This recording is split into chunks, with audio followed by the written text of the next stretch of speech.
Yeah, so welcome, sir. How are you doing? I'm good, thank you. You are How are good. you? I myself am fine. I'm So good. thank you so much for giving us your time. Uh, it's very, very important. I know you are always busy, sir. So because of that, it's an honor for having you here.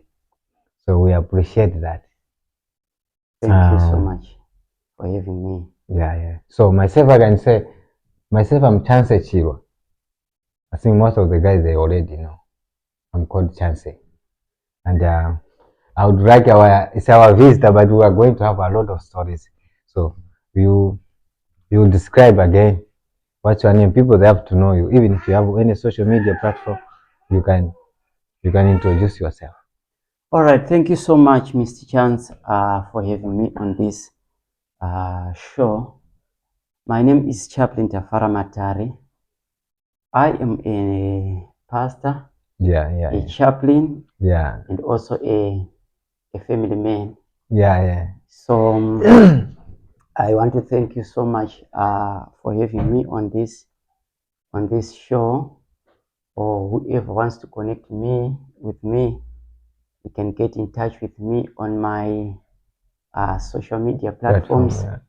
Uh, Unfortunately, or currently, I'm not on TikTok. You are not on TikTok. Yeah, Wow. I've stopped TikTok. I will resume, So but as of now, I'm not on TikTok. But you can also get in touch with me on Facebook, Tafara Matare. You can also get in contact with me on WhatsApp as well as on LinkedIn. on LinkedIn. Okay. Yeah, I'm on LinkedIn, So Tafara Matare. so you say you are a pastor. Yes. Would you like to tell us more about when did you start? When did you become a pastor? You know, to become a pastor, it means you have to make a decision. You see, Mm. and once you made not only a decision, it goes with the way you feel it and the way you also believe. I don't know if I'm right or Mm-hmm. not. Mm-hmm. Yeah. So the time you become a born again is when you start being a priest. But to reach that level of being a pastor, it means there are some steps that you reach there. You see, Okay. I just would like when did you become a pastor? All right. Well, let me take you some years back. Yeah. I got saved in 2005. Oh, That is about 20 years yeah. ago. It's far. Yeah, It's very yeah. long. You know. It's not now. Yeah. About 2 decades ago, I vividly remember there was a crusade at our rural home in Zimbabwe. Okay. Yeah, that is when I got saved. Immediately after I got saved, Yeah. I had that fire within me of the things of God. Yeah. It was like there It is was giving you something, something, yeah, an eager, something. like you have to push There is more. something that is within me. I'm being pushed. Yeah. Then I had to take a decision around 2010. That is when I was now being compelled, like, yo, I have to further these things, like in terms of study. Yeah. To study about it, Yeah, to to know more. study You the know. word of God in a formal setup. So I then enrolled uh, in a Bible college, that is Global Ministries Bible Institute Yeah. in Zimbabwe. I completed my diploma in ministry. I remember it was 2015. 2015. Yeah, Okay. 2015. But before enrolling for a diploma in ministry or in theology, Yeah. I had previously had some qualifications in security. Oh, okay. Yeah, majoring in private investigations. Private investigation. And yes, Right there in Zimbabwe. I was there in Zimbabwe. Zimbabwe. Okay. Yeah, I was in Zimbabwe. I did study private investigations, Yeah. security and risk management. Yeah. Then coming on the issue of completing the Bible college, Yeah. then I had to go through a lot of things. All right, let me. I understand, because you became a born again, you're a pastor. Mm-hmm. So being a pastor, and again you start working as a security, it's vary, you understand? Mm-hmm. Yeah, it's like there is fight. You know, security also they have then, its own. Then we are talking of theology. Yeah. It's I mean I understand where you are coming from. Yeah. All right. Maybe your question wants to say, how did you combine how did you strike the balance between being a security personnel and at the same time? Yeah, because the other people, the security, since the security, they feel like, me, you see, since I'm a security, I can't be a pastor. You understand? They feel like that because of their job. You know, security is just a job, but after job there is you. You see, but because you're a pastor, you mustn't like restrict like, me, I'm a pastor, I can't be a security. You understand? Yeah, so that I is get this where is you're coming this from. is what I'm trying to say. Yeah, the other people. What you are saying is something that also shocks a lot of people. Yeah. From being a security personnel, yeah, they see a picture of someone who is ruthless. Yes. They see someone who is firm, of which on the pastoral side, people, they see someone who has got a tender heart, who is soft, who shows love, kindness, everything. Yeah, so let me try to combine the two. Yeah. After serving in different security setups, then on the theological side, I was fervently serving in the Lord at our local church. Then I had to see an opportunity to maximize the potential that was within me. I also had to study how can I combine security and theology. Okay. Then by the end of the day, I did come up with something that is called chaplaincy. But you see, me right now, I hear you because I understand what you are saying. I'm going to give you an example. And I think it's very, very important. To me, it's like it's a God's way. This is how God, if He put you on a, God put us in a different journey. So according to you, it was your journey to go through that way. Yes. And that way, I want to compare with our former president. You know, our former president, Lazarus Chakwera. Yeah, Lazarus Chakwera, he was a pastor. Actually, he was the president of all Assemblies of God. Churches in Malawi.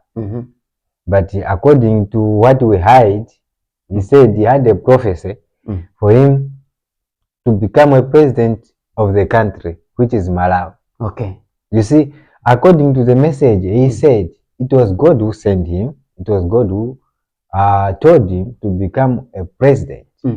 Not like to be a politician, but according to God, it was a one way of saving.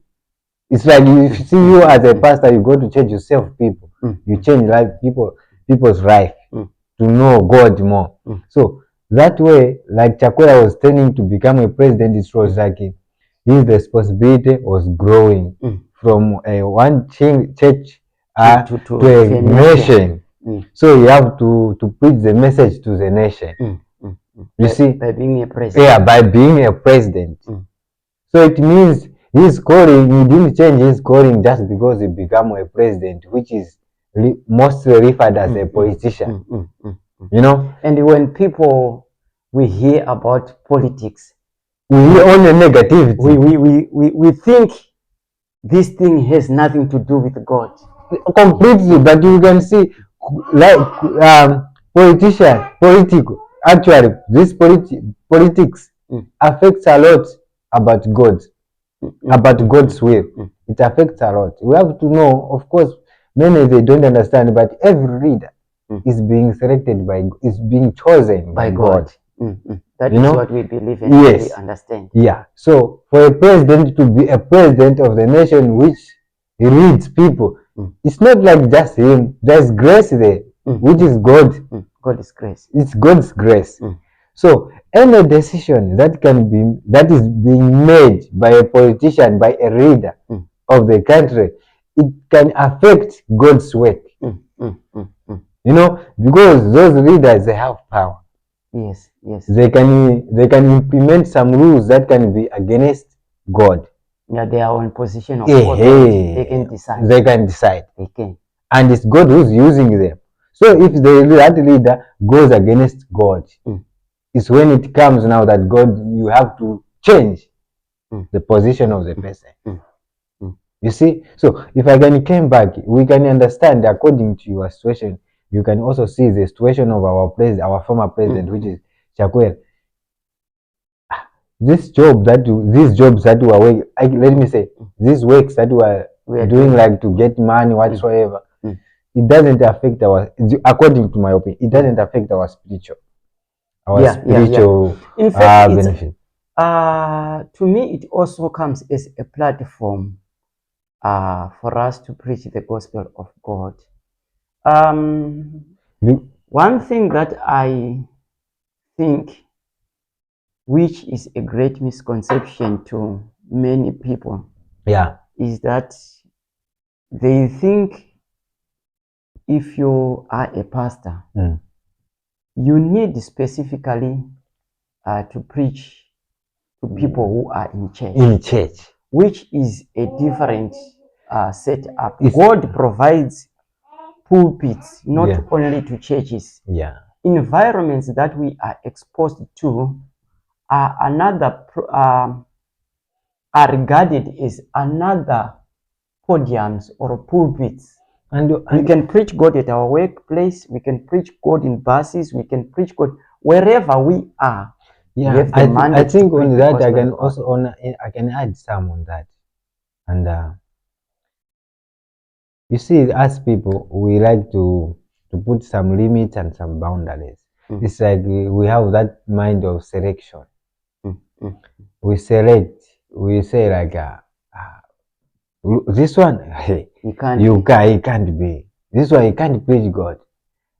God said we have to preach the gospel to everyone.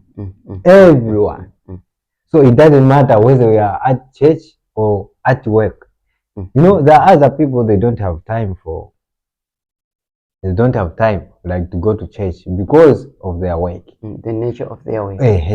But you find out that, I don't go to church. But one thing that I think as a theologian is not, it's like the way we see a church is different from the way I understand. Let me just put it in, or let me break it down. A church is not a building whereby people will go and worship. I agree with that on whatever date. Let's say Saturday, Sunday, Friday, or whatever date. The church is from the Greek word ecclesia. These are the called ones, the called out ones. So the church starts with you. Remember, Paul said in the book of Corinthians, do you know you are the temple of Christ? So whatever happens to us, that is the beginning of a church. The first believer you should preach to is yourself. You have to convince yourself every day, every morning, every time. On that, I think we can talk on this first then. Okay, it's true why I agree with you. For you to become a born again, if someone preaches to you, for you to become a born again, it means it's you. We have to accept it.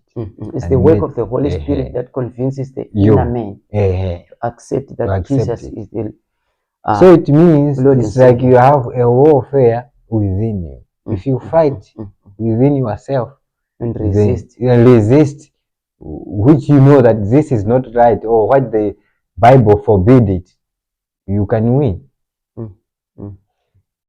Generally, now you are here in South Africa. When did you come here in South Africa?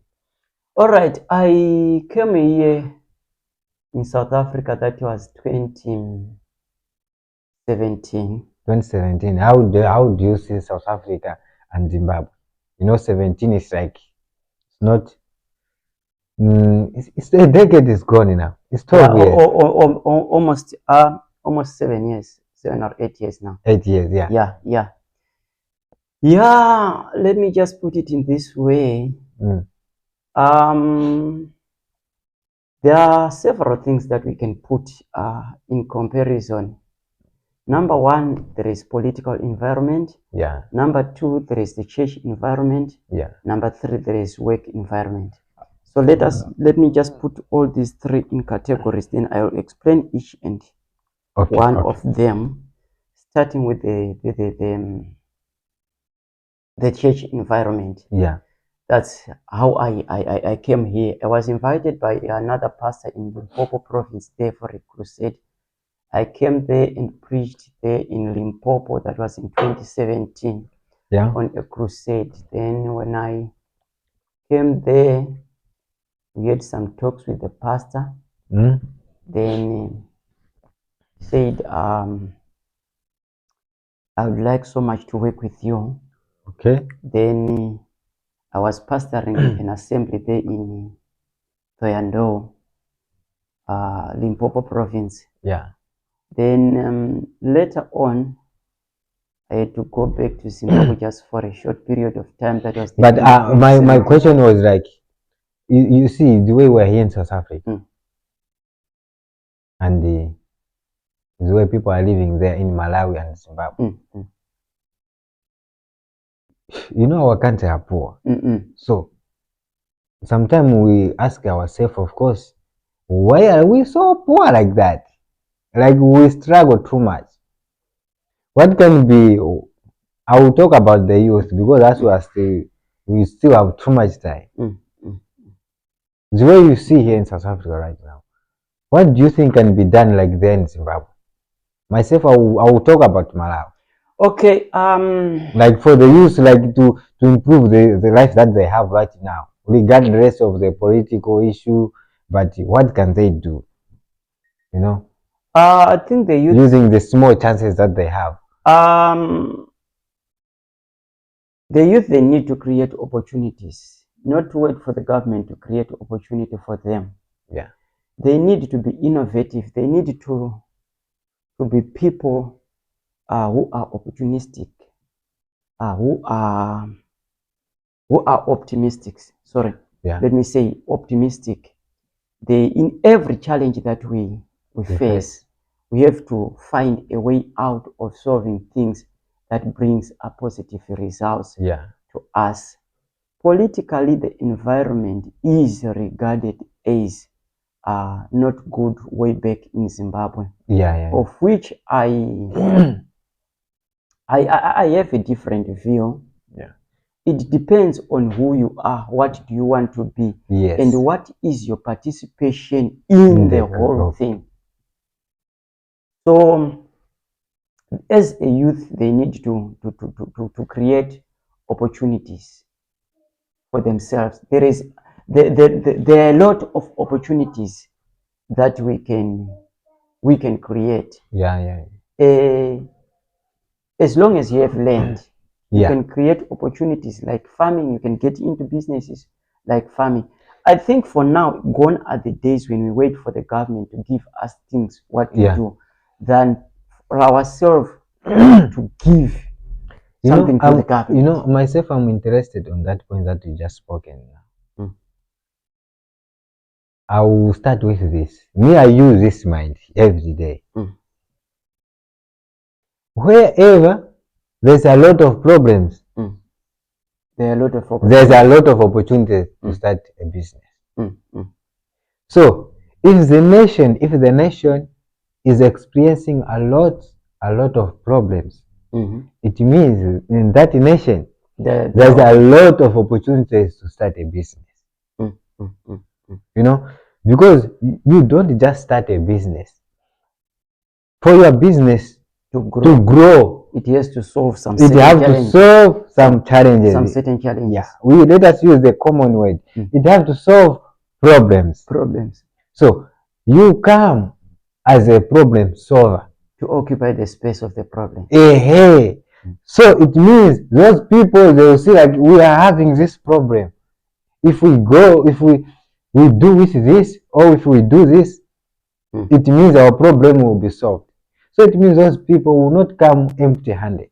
They will come, you will be like providing a service which solves their problem. Just like that, you created a business, your income stream. That opportunity. I'll also go on that. Now I'm answering both for Zimbabwe and Malawi. You know, every year, our nation, our country, students are graduating. Like how many? I can estimate, but every year students are graduating. I can estimate maybe to, let's say, to 2,000. Let me just estimate like that. This is the smallest number that I say. Yeah, that is the minimum. Yeah. This is that graduating. It means they're getting their degrees. You know, some are getting their certificates. They are coming out equipped. You know, I want them to have a mind change, a paradigm shift. I'm talking about us, the youth now. I want us to change our thinking, the way we are thinking. You just said that we mustn't wait for the government to employ us. You see? So I'm saying again, once these people that have just graduated, once they have finished, they got their degrees. I don't want them to wait for the government to employ them because there will be no space. But I want to finish. I want to use, like, especially, you know, I know there on these people, on this student, all of them have different kind of courses. So my point will go to those who are using their vocational skills. They start the vocational skill. You know, the reason why they teach these people vocational skill is because they want these guys to stand on their own. They can do things on their own. So let's say you finish your college. You know, you finish your college. You know, you are not yet ready. You don't have money financially, but make sure you start something. If you know that I'm good on building, or I'm good on welding, or I know I'm good in plumbing. So what if you start a business in plumbing? Then you become an employer. You start employing. You just need to find the equipment in this job. What is needed? What equipment is needed? Okay. This. Then you know you are just a student. You just finish your school. It means you don't have money. Like our country, Malawi, they provide loan for everybody, not only students. For everybody who want to start a business. Okay. You see, it's a government loan. This is an opportunity for you to start a business or whatsoever. You just go and take that loan. You buy the equipment that you need to do plumbing. So if you buy those equipment, all right, you put those posters. If you hear everywhere they need a plumber, you go with your team. Have you not solved the problem? You did. But what make us, most of us youth, failing to do that? There is something that is within us. Because you can see, as I said, you can see the income, it didn't come from your pockets. It's from the government. But the only thing that you have is your knowledge that you learned from school. This is for those who coming from school. So what about those one who didn't even go to school? They don't have a knowledge. I can go there. You said about land. Even those one who coming from school, they can start on land. they can start farming. Agriculture. You start, you know, you're at zero. As long as you're at zero, as long as you're at zero, you don't need to choose that me, I have a degree, I can do such a job. While you are unemployed, you don't have anything. I think that idea and that mindset need to be removed. Yeah, that is what I wanted to talk about. There is something that is within our culture, our culture as Africans specifically. Yeah. I don't know, is this thing been indoctrinated by colonialism or whatever? But within us, we were told to work. The best way for us to be better. That's why is to work. Yeah. That's why not now only to work for ourselves, but to work for someone. Yeah. That's why right now, you know, guys, all of us who are here, we are here. We know we have been programmed to be on that way. But for some of us who are realizing it, it's not only us. There are many people who have realized this, especially many people who are doing businesses on their own. They realize this. That's why they are doing business. So we have. They don't need to be employed. Yeah, they don't need to be employed. Anyone who's doing business, he realized that me, I don't need to be employed. It means he was programmed, but he realized it. Maybe someone told him for him to change. So right now, us here, we are teaching each other. We are teaching everyone outside there who have the same mindset that this kind of thinking is the one that is making you should change. Should change. This is the way. This is the way.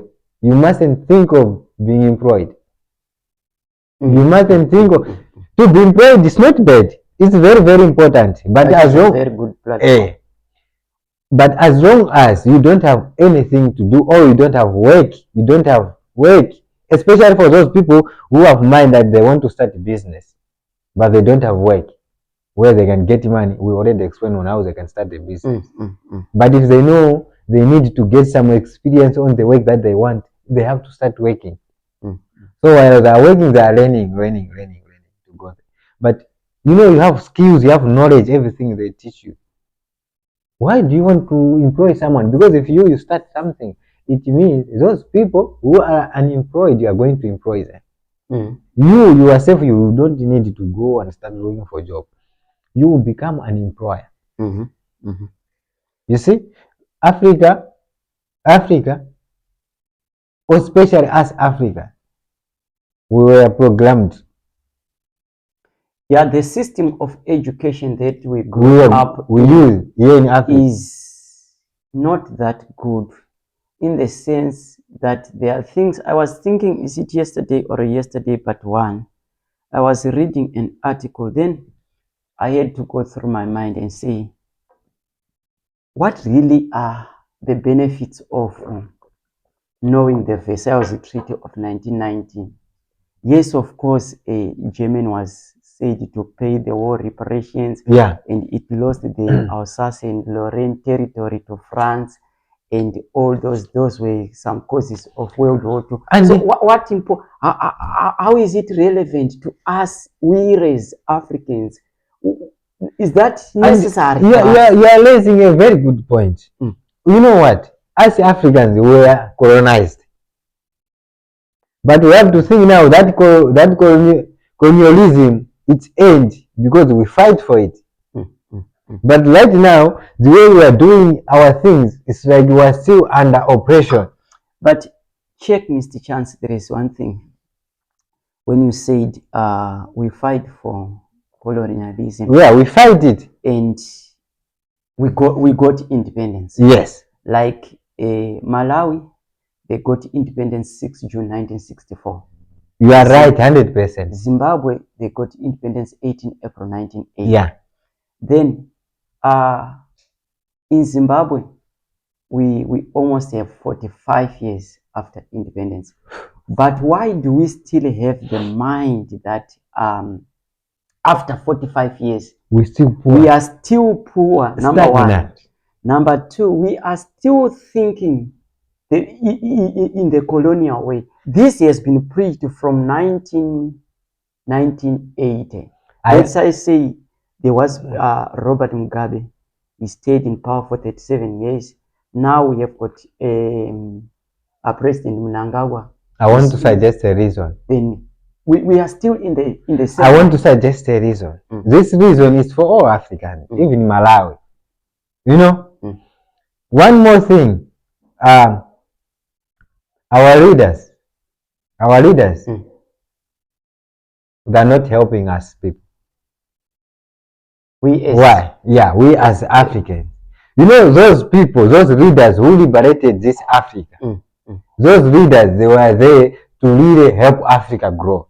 I can assure you, if those leaders, they were still alive right now and they were still running our country, they are still energetic, we could be rich like this European country.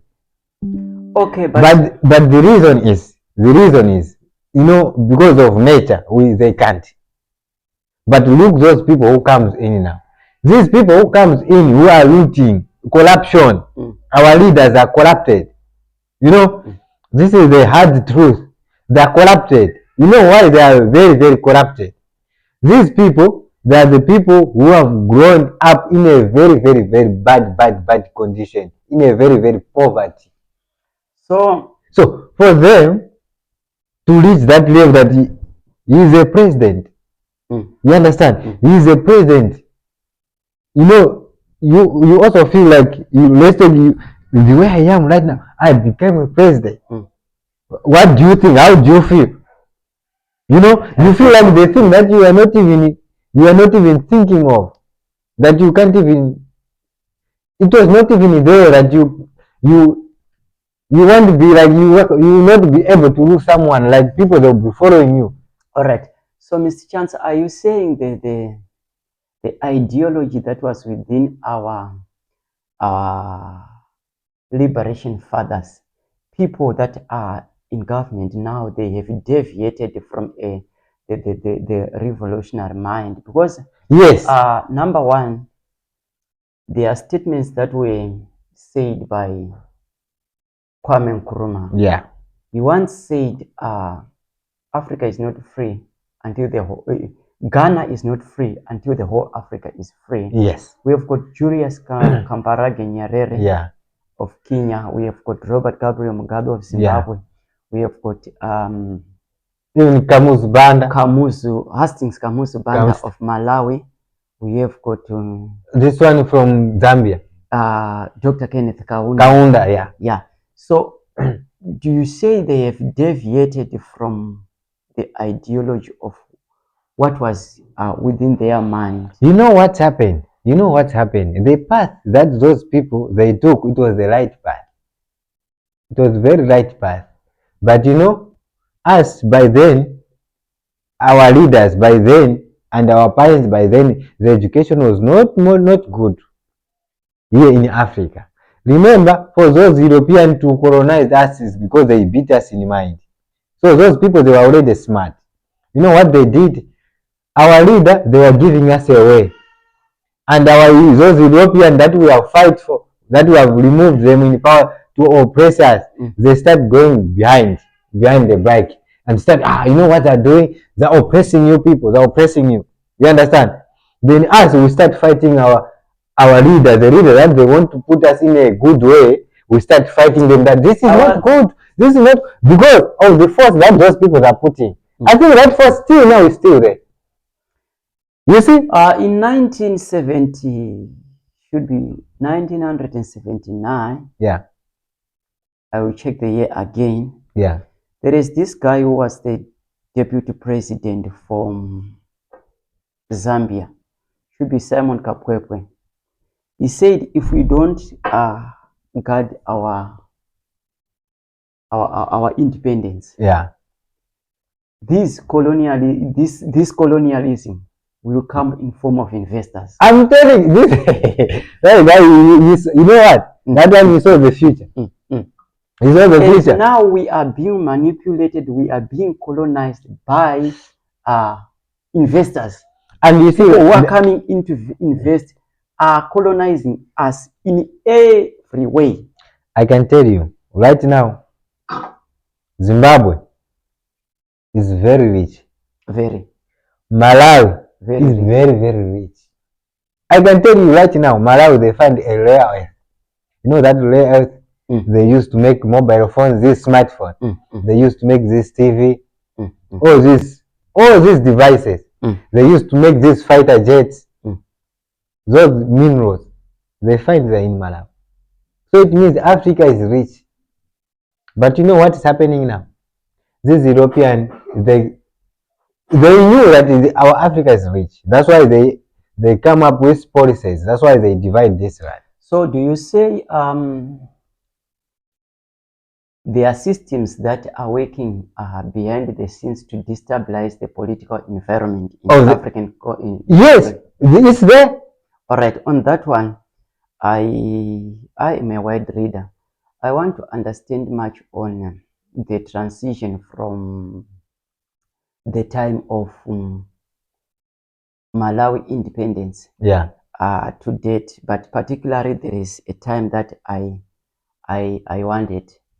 I know that Hastings Kamuzu Banda ruled Malawi from 1964 to 1994. Yes. For 30 years. Yes. Then after that came in Bakili Muluzi. After there was Bingu. Bingu wa Mtarika. Then after Bingu wa Mtarika now, it seems like things has changed in Malawi. Bad. They went to elections. After going to elections, you strike this. From Bingu wa Mtarika, there was Madam Joyce Banda. There was Madam Joyce Banda. She was a vice president of the nation. Unfortunately, our president passed away. You know, so as she was a vice president by then, she have to take a lead to become according to the constitution of Malawi. So she became a president for 2 years. From there, then we go for elections. Yeah, that election goes well, but people now, they have this behavior of stealing election. They're disturbing things, but we mustn't go there too much right now. Then she lost the election. It's when this President Peter Mutharika comes. He came in, the country was not already in a good condition. They tried to be like good, and they started making the country worse. You understand? They started making the country worse. It's when he lost his election in 2019. 2019, people, they wanted him to be out of the power. And I understand that during that time there were some demonstrations. My brother, serious demonstration. And you see what these people, they did again? They rigged the election and again. The court ruled that they have to do re-election because there was a lot of irregularities. Yes. You see? So after that election, there was some alliance that was made there. That brought Chakwera on power. Then they had to go for elections. Then resoundingly. And again on this, you see, on this, because we are here to talk, to share our ideas, I'm going to share my idea on this. Because this affects the youth. This really affects the youth. On that, you know, these two previous governments, they ruined the country. Okay. So while this Chakwera was coming in, it means they were coming to solve, to try to clean the mess that was being made by this previous government. They try, and we have five, but this 5 years is also small. We have to talk about this 5 years.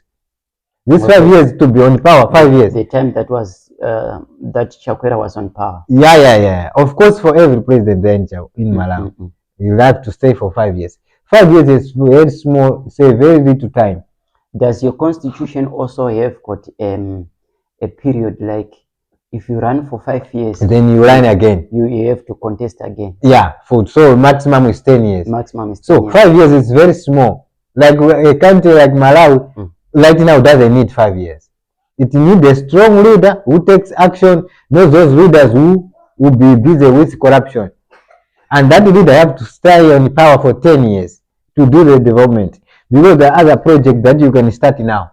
they will take maybe 5 years for those projects to end. So, And this project, yes, the time you are out of the power, if you just you are removed from the power, this project will be stagnant. This the incoming government will not wish to. there is this one Zimbabwean guy by the name Joshua Maponga. Oh, He said, I think I heard about that. yeah, he said, Maponga, I know that one is Marara. yeah, Don't misunderstand. That one is Joshua. Is no longer called Joshua. Called Marara. Raw material is raw manure. Yes. Yeah, that guy. He said a statement. In fact, at first I didn't pick it. Yeah. In the correct way. He said Africa doesn't need democracy. It doesn't need. I want to go there as well. It needs dictators. Like, not dictators, just like Traore. People who dictate, who says, let there be a road. And tomorrow, road is being constructed. On the transition of from the Chakwera up to the recent elections that were happened were held in Malawi, where Professor Peter Mutharika also won the elections. How is the mood? Like did he manage to bring back the confidence that was lost? Because the issue to do with elections, when Peter Mutharika won the elections, yeah, there was like a loss of confidence in Chakwera. They were supporters of Chakwera, they were supporters of Peter Mutharika. But the transition now, I would much want to understand on what were the problems that were leveled as allegations for the previous president, which now Peter Mutharika can come in and solve and say, no, I was campaigning for the independence of Malawi from the MCP. Is it MCP, Malawi Congress Party. Yeah, from the MCP. You see, my brother, man. The point that you have raised is a nice one, but I will try to talk. I will try to elaborate it. Be patient. This honestly, this is me. This previous government didn't have any problem. Okay. When it comes to development. Okay. The only problem that people saw is that he was slow to take action on things that was happening. Yeah, like let us put it that way. He was slow to take action. Okay. Yes, he was slow to take action. So most Malawians are not patient. Okay. They are not patient. That country, there is corruption in that country, and that corruption started since this Bakiri. Not time for Kamuzu. Maybe corruption during Kamuzu's time it was there, but not too much. Even that time it started on the time of Bakiri Muluzi, but it was also not too much. But during Bingu, especially for his second term. Bingu is the brother to this yes. Who is there. No. So that was the time corruption was taking shape. You know. So while this leader is coming in, you find that corruption is there. You know, corruption is a system. Do we have an anti-corruption system in Malawi? It's there. We can say it's Malawi anti-corruption board. It's there. I'm going. You know, corruption is a system. And people now, most Malawians have converted it like it's a culture. Right. They use it like a way of solving their problems. But forgetting that this thing that they're doing is the thing that is affecting the country, is the thing that is making them poor and poor. So on this thing of decision making that people they say is slow, it was regarding this thing of corruption. Okay. In the government, there are some officials they were doing corruption. It's not only official. It's only that because he's on position, that's why we say it's on official. But the whole country were doing corruption everywhere. Malawi, they have a Malawi Anti-Corruption Bureau. Yeah.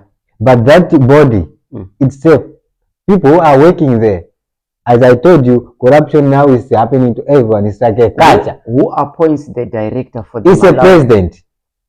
So these people for anti-corruption, they have interest in the president. If the president appoints the head of anti-corruption, then it means the anti-corruption director has got relationship. Not relation. They don't choose about regarding relationship once it comes to.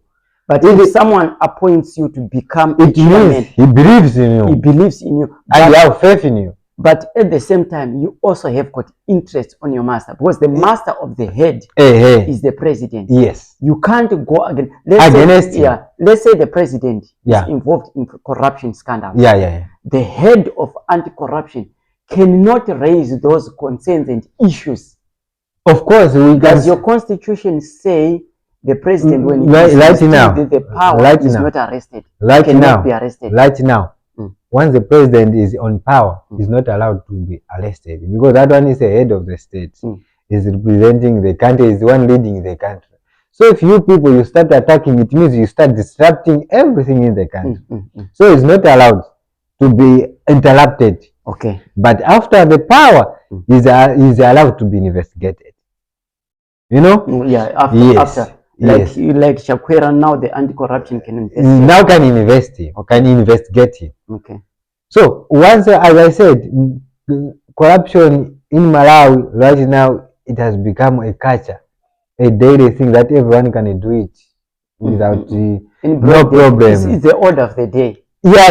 Like you can't do anything. Let's say we are doing business or anything at that town, you can't do it without doing anything concerning corruption. You have to pay something to someone. Okay. You understand? So even those people that are being selected to be, I think we have to finish this as soon as possible. Take that charger, connect to this thing before it shuts. Okay. You know, so those leaders who are selected, to be the leader of anti-corruption bureau, you know, if we say culture is something that is within you, you do it automatically. Let's say you yourself, you are not corrupt, but let's say the officials that are going to be helping you to do this, they are corrupt. How are you going to solve? This is how things become very hard, and some corruption is something that is happening behind.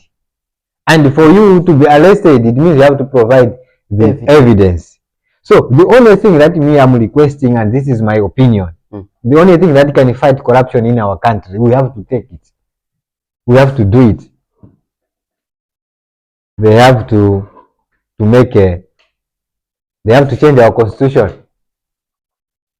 If I can recall, in Malawi, why corruption was not happening during Kamu's time. You know why? Because of the constitution. No, it was because of the rules that Kamus put on. If you are corrupt, they find you doing corruption. You are sent to prison for 30 years.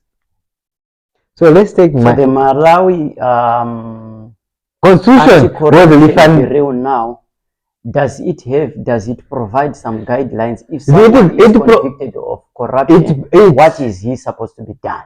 There is some procedure that need to be followed. But besides that, do you have anyone who has been arrested over corruption allegations? Like now, there are people there, but not like jailed. Some of them are not even jailed. That's why we said we have to change the constitution. They are there, but they are not. Maybe those ones who are poor. Maybe. So you say the anti-corruption doesn't deal with the big fish? They deal with it, but not to conclude it. They don't conclude it like until they just catch and release. They catch, then they give you they give you on bail. Then you mustn't. They just put some restriction, but you are free, man. You are out. You are out. You are not in. You are not in. Do you think anyone can learn from there? But Malawi is the largest exporter of tobacco and sweet potatoes. Isn't that enough to sustain the economy? No. It's not enough. Let me finish the point that I was talking first. I will come to that one. That is my next one. So, by that time of Kamuzu, there was in the constitution, because this constitution was they amend. They amend it. Mm. You see, but before that comes, if you find with a corruption, you are doing corruption, you are sent to prison for 30 years. Mm. So let's take you are 20 years now. You were doing corruption. You go to prison, you come back when you are 50. Mm. Are you going to do corruption? No. Are you going to do corruption? You are old. Yeah, you never. At least you have lived your life. So you know, and corruption deals with connections. Hey, Every time you come out of jail, you don't have connections. You know anymore. And after 50 years, all the people have gone. You see, so 30 years, no one was daring to do corruption. So what do you think is within your constitution? That's why that is protecting people that are. The only thing that is, there's nothing that is protecting someone in the constitution. But the only thing they have to change on judicial. So to change the judicial, it starts with the constitution. That's why I say they have to change the constitution. Okay. On that constitution, they have to say anyone who has the case of doing corruption is not allowed to be released. Yeah, once they catch, let's take there's rumor that you are doing corruption. If there's some small evidence, let them use those evidence to make you stay. If they find some small evidence, let's say they have give you 5 years, stay in. What do they investigate?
Yeah.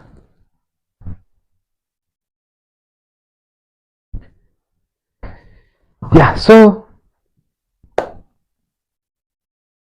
this is how it goes. So they have to do it like that. And again, we have to ask our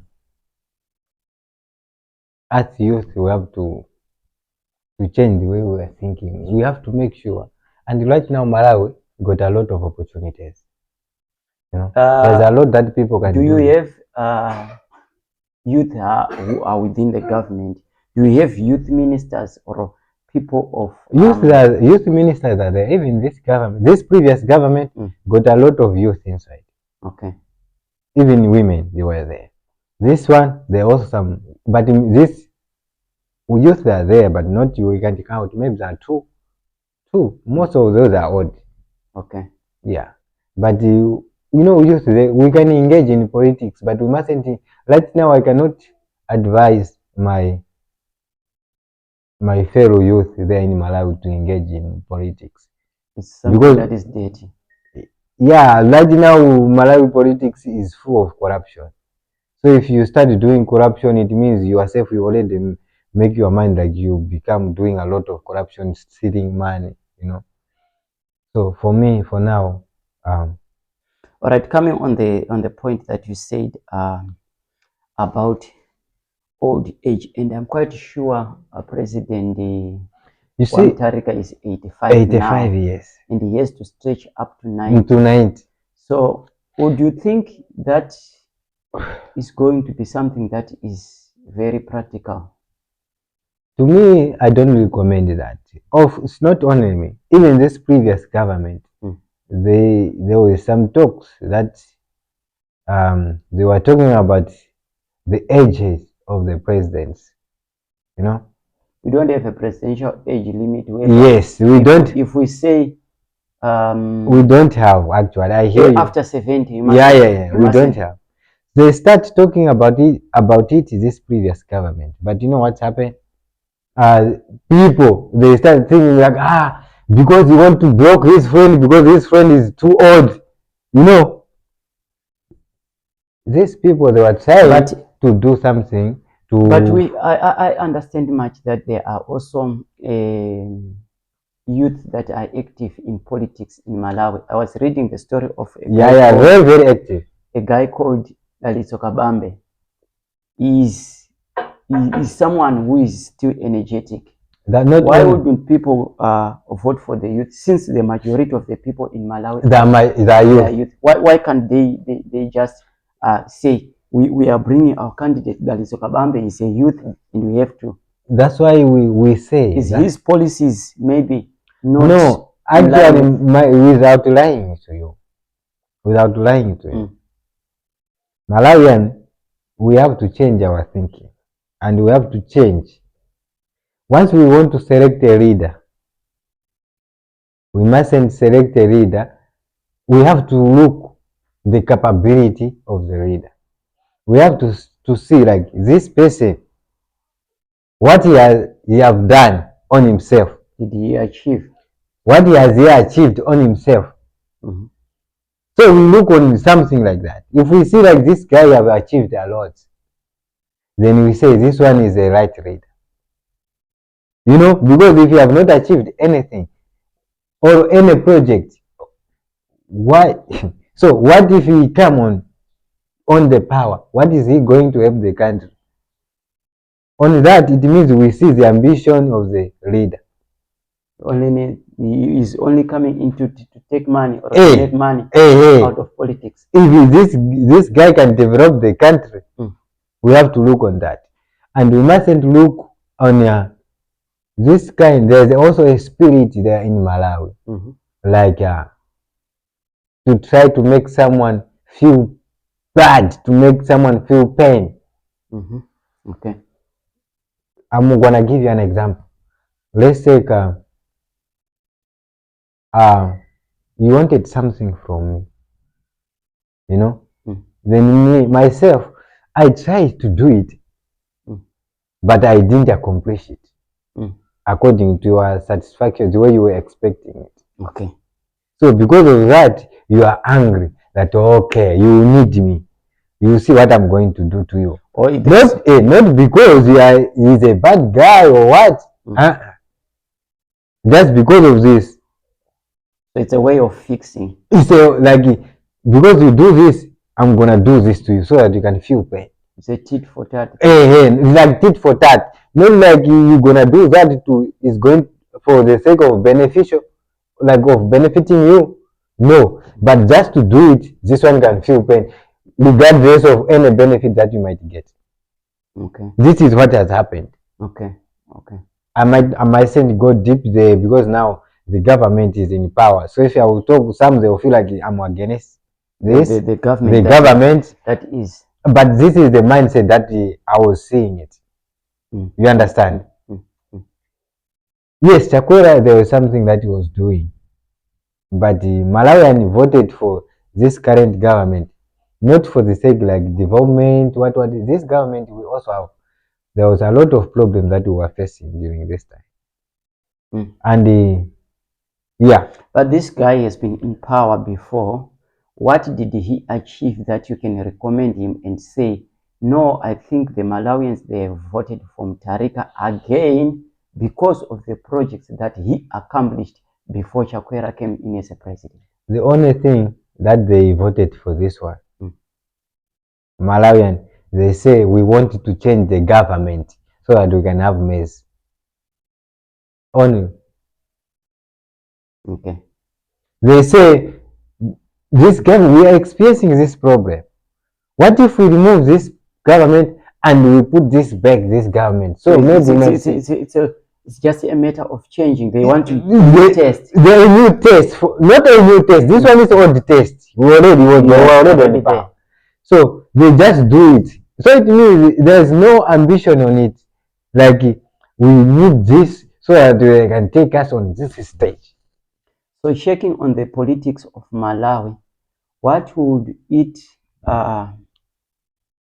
show or contribute in the Africa as a region, or in SADC as a region? Malawi is a member of SADC, isn't it? Yeah. So in SADC politics, and right now our president, our new elected president, our current president now, Professor Peter Mutharika, I think if I'm not sure, but he's the current head of SADC right now. Okay. Yeah. Malawi politically provides a lot here in Africa. Not here in Africa, even in the world. Even abroad. Yeah. Yeah. Even this election that we are just talking about right here, they have provided a lot. They have, there's a lot of things that outsiders can learn from it. Okay, as far as I know, the government of Malawi, coming to the question that I have asked, I think now we can see from Zimbabwe, South Africa, and what is this other country, instead of looking west, now they've changed, they are looking east. That is breaking their relationship with the Americans. Now they are turning to Russia. And there was another is video. Malawi also into that? Do you have a lot of Chinese in Malawi? We have Chinese. I'm going there. There's another video I made talking about that. Malawi right now. They don't need America. Okay. They don't need British. Okay. They don't need Europe. They don't need America. They don't need Europe.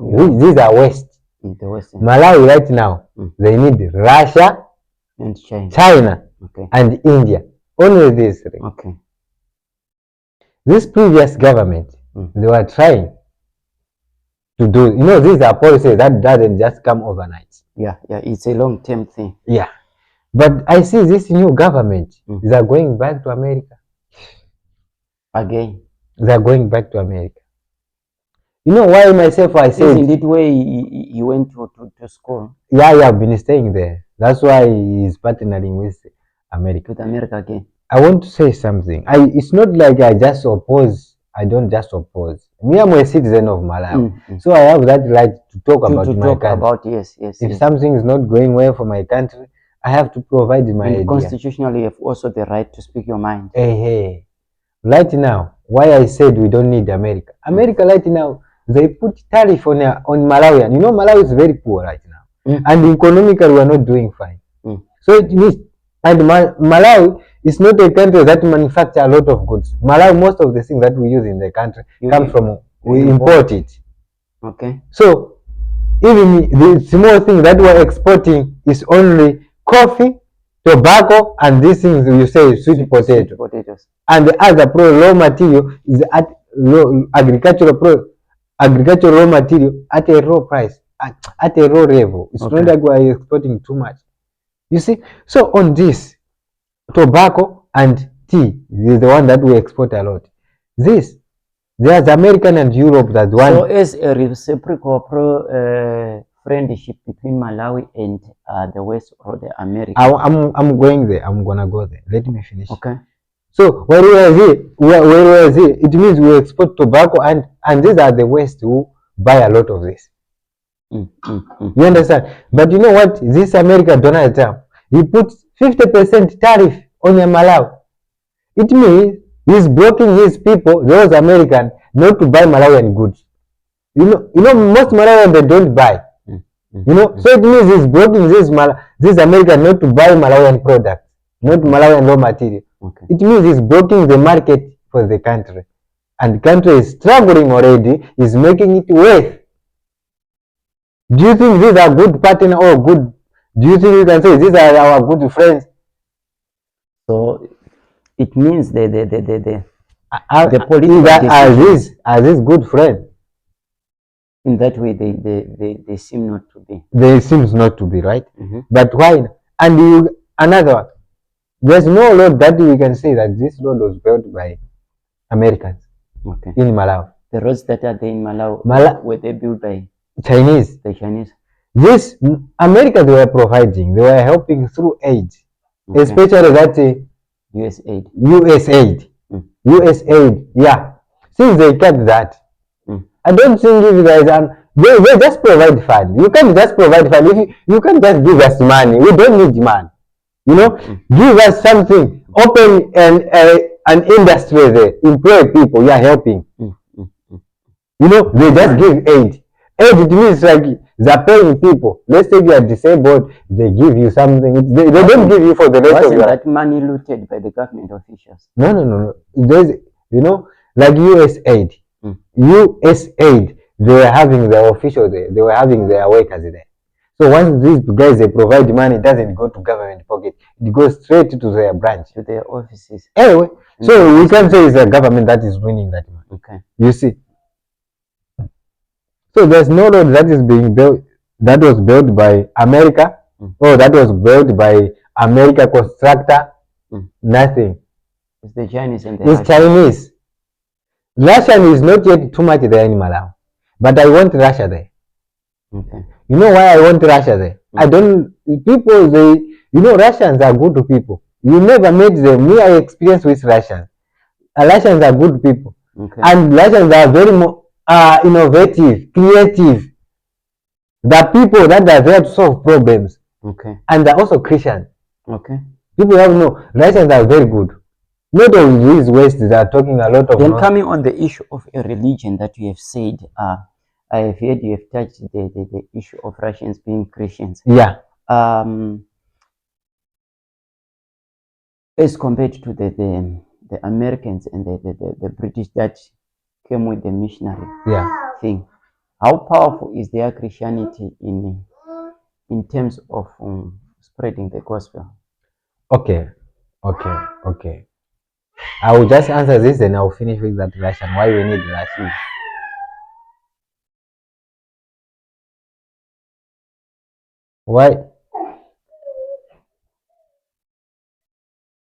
Why we need Christian? These Europeans, they did very well to spread Christianity.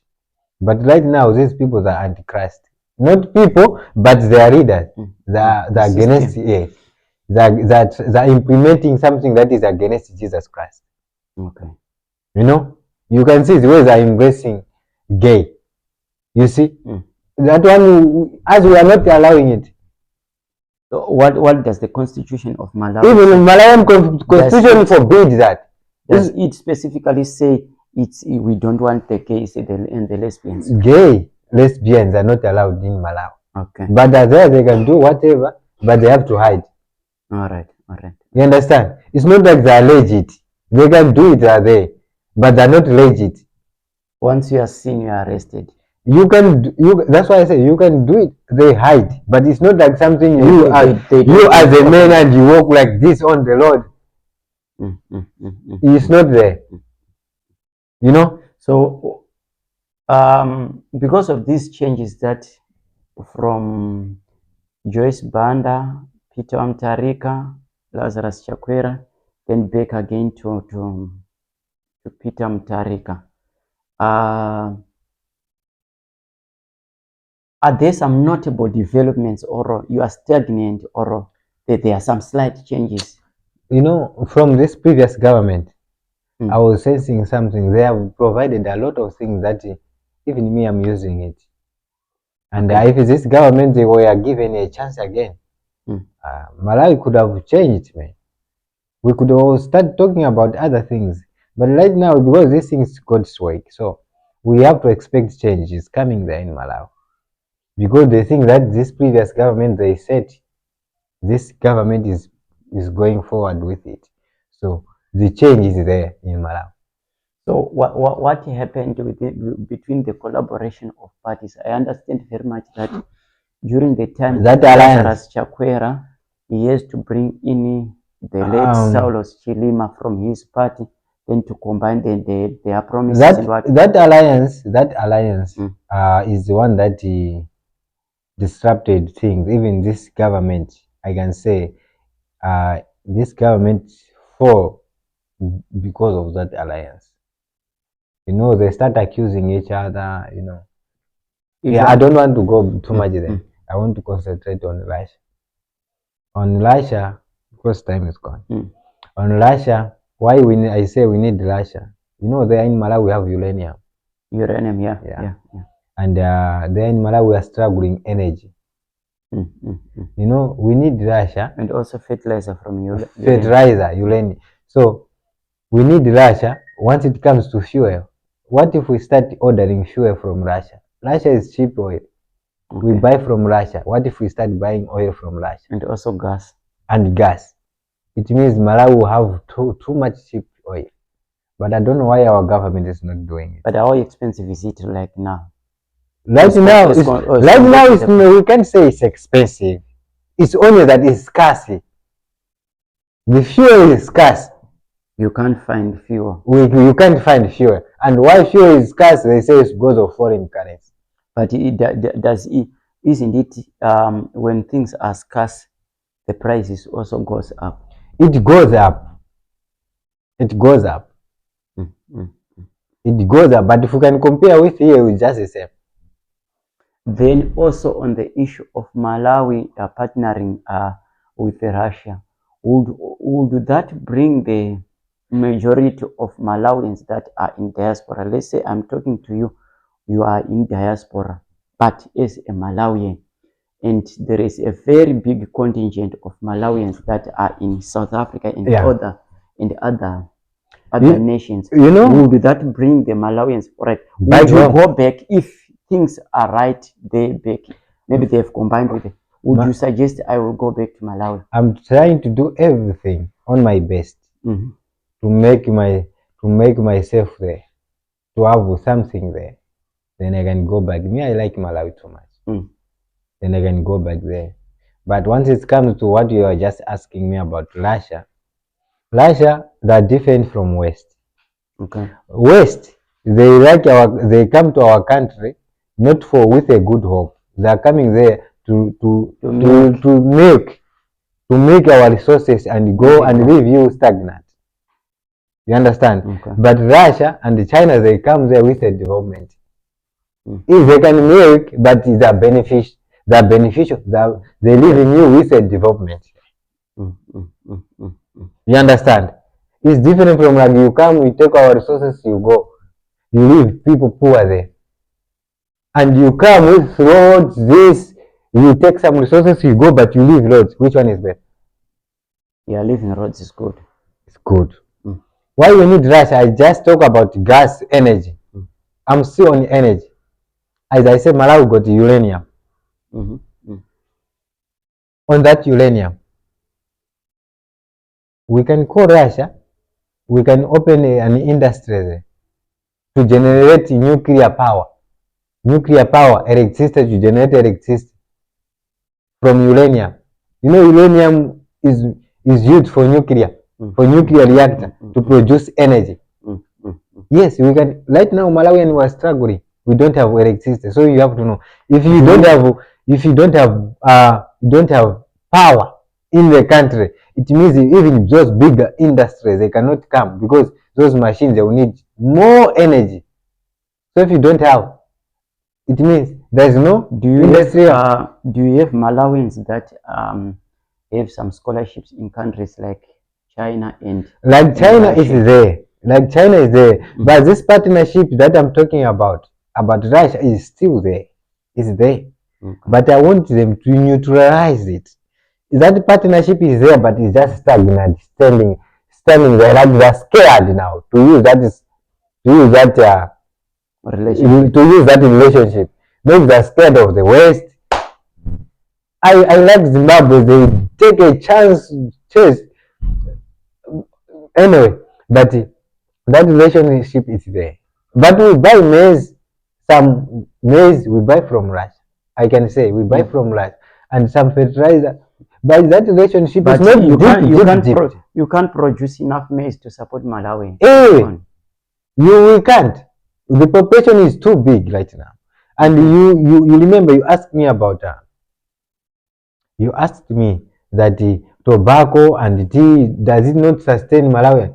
You know, those tobacco and tea, we export it. Of course, we export, it gives money in, but that is not enough money that can make everyone in the country rich. Because now we are 22 million, that's a lot of people. A lot of people. You know? It's even bigger than Zimbabwe. And that, so you can see those exports are seasonal. So they have to make something that they are going to export. And in terms of minerals. And minerals, now we have a lot of minerals, we have gods. These gods, they are digging everywhere. Mining like Zimbabwe everywhere. Everyone is shaking there. There is that big lake, Lake Malawi. The industry of fishing. Oh, fishing. Is it in Mulanje? Is in which province? The province with that Lake Malawi. Lake Malawi is from northern region. I can say Lake Malawi is connected to the whole Malawi. All right, it's very big. Yeah, it's very big. So that fishing project, does it also bring something to the country? Or but it is not just fishing for leisure. Not too much, just for leisure. You know, the only thing we can boost our tourism. I see this outgoing government were trying, you know, but let us call Russia in to build our roads. Let us call China. China is already on that Malawi, Lake Malawi. Can't you build the hydroelectricity? They can. The hydroelectricity, you need to be on syrup. On force. But yeah, but we only need there's a project. This previous governments are taking water from Lake Malawi to, you know, to supply for potable water. All right. Because the previous one they were using this river water like that. So now you know there's a. But can't you use that Lake Malawi for irrigation projects? They use it. That's why I said now there's a project that are taking water from the lake going up to people.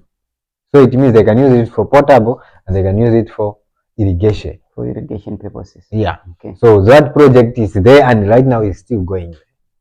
So something like that is already there. Okay. You know. Okay. But yeah. And we just need Russia and China and India. Okay. India. This is a topic. India in terms of what technology. So not China itself is enough. China and Russia itself is enough for technology. Okay. But in terms of business. So in other words, you are subscribing to the BRICS movement. 100%. Okay. We need, you know, Malawi right now. They don't have too much equipment, small machine that they can use locally. Those machine we can get it from China. Okay. And everyone can use it at home. You see, we are struggling now, deforestation whatsoever. Let them buy too much gas from Russia. Everyone use gas stove. Deforestation is caused by what? Tobacco? No. Deforestation, people are cutting trees, are using it to make charcoal. Oh, yes. You see? Yes. Yeah. So if it's being controlled that, it means we can even produce good timbers and export it. And export it as well. All these are businesses.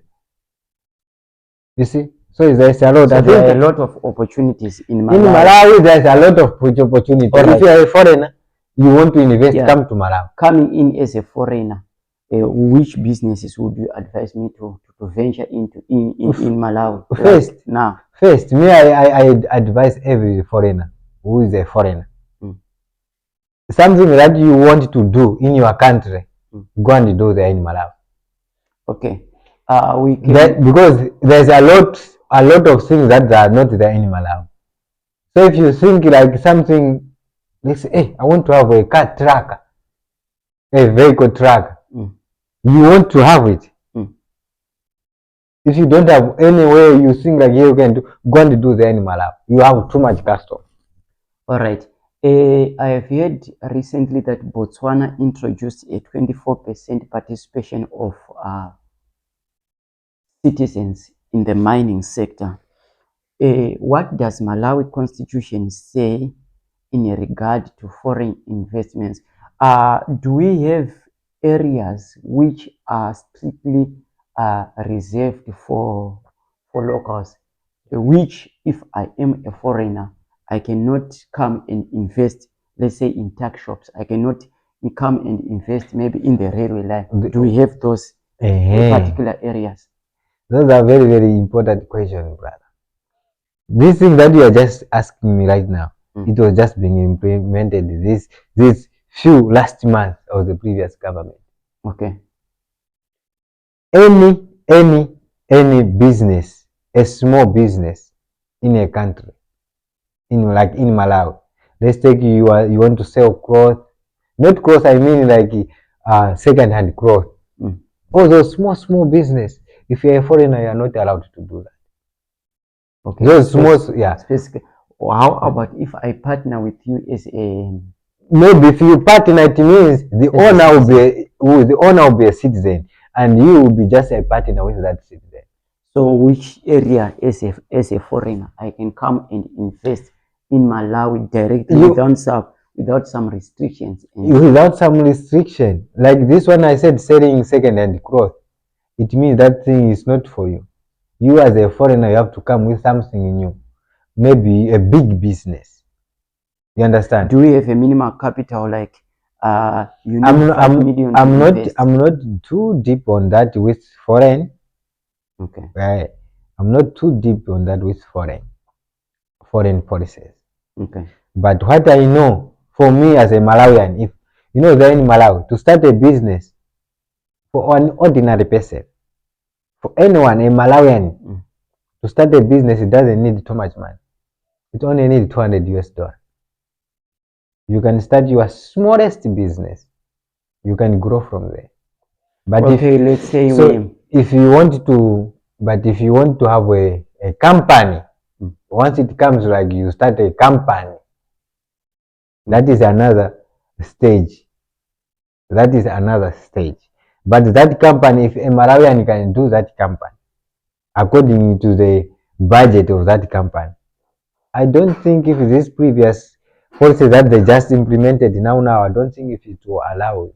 But I heard like you need to have 50,000 US dollar. You as a foreign, not like a foreign. Yes, you as a foreign, but those for big fish. You understand? Yeah, but $50,000 is not that much. It's not that much. That's it. Why they put that? Because they need more investors. Okay. And that is a minimum. Okay. This is it's not like I'm saying it's a policy.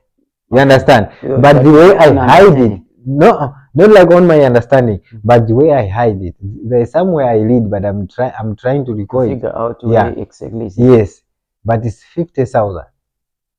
And that money that I say to start a minimum business there in Malawi just need 200. This is to my research. Okay.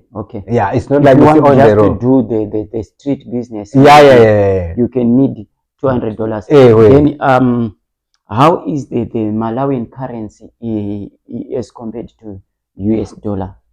The exchange right now it's not in a good one. Right now we see Malawians are struggling now is because of economy. $100 in Malawi, it's how many? I'm not sure now. Okay. I'm not sure now, but it might be a lot. It can be a lot of money there, but that money, to use it, it will not gonna do a lot to you. Okay. You understand my point? All right. Yeah. All right. Yeah, but I think the youth, they have to take advantage of that. There, right now in Malawi, there's not a lot of things that is happening. So if there's not a lot of things that is happening, it means the youth there in Malawi, they have to stand up. You as a Malawian citizen, but you are an immigrant in a foreign country, do you have platforms where you discuss with other fellow youth about investing back home, or some initiatives that you can do with your group. Let's say on Zimbabwe context, Yeah. we do have the Zimbabwe Migrant Support Support Network, a platform which has got its leaders and right now, like those platform like on WhatsApp group whatsoever, I do not have. Maybe the platform that we're going to be using now is Chance Fox Media. Okay. It's where we'll be talking a lot. Okay. And besides that, maybe my friends, my schoolmates, a schoolmate group, but they're not motivated. If you try to speak something there, it's like now you're trying to be wiser than them. They don't react. Are they back home or are they They're in Malawi. In Malawi. Yeah, they don't want to react, you understand? So you feel like they are not yet there where you are. The way you are thinking, they're not yet there. That it's like they're not ready to work with you, or they're not ready to take a step. When you say of that decision, is it that you have realized this thing when you come here in South Africa, or you already have the idea, but you honestly have no way to start? Honestly speaking, the time I was there in Malawi, I was a student, just a high school student. After I finished my matric is when I came here. So this mind of working or doing business, it wasn't there. My mind was about to school only. So this thing for business, it started here. Of course, while I was at home, I was trying to do something. Like it was just within me, just to think about it, but it was not like it was not triggering to put fully convinced. Yeah. You understand? Right. I can even give an example. Like somehow I was having some mind like I want to go to South Africa, but that mind was just a mind. It's not like I want to go to South Africa. Those were just mind. Like let's take something they went bad. Me, I will go overseas. Okay. You understand?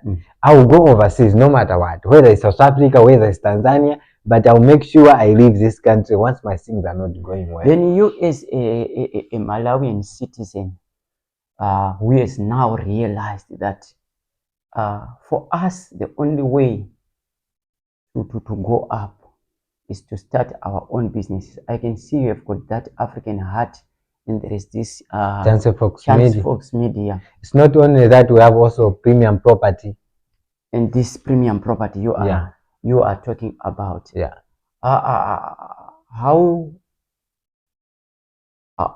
do you want to sell it out to your fellow Malawians? I can see that there is that African heart.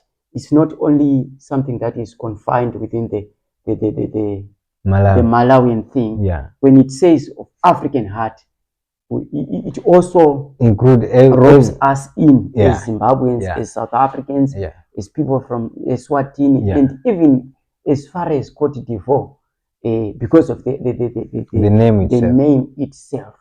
And this is who we are as African. Yeah. It leads you to help strangers. I think that is the motto. Yeah, that is the motto. So, how do you see yourself trying to penetrate in the avenues by advertising the African heart as well as the Chance Fox Media and the premium properties?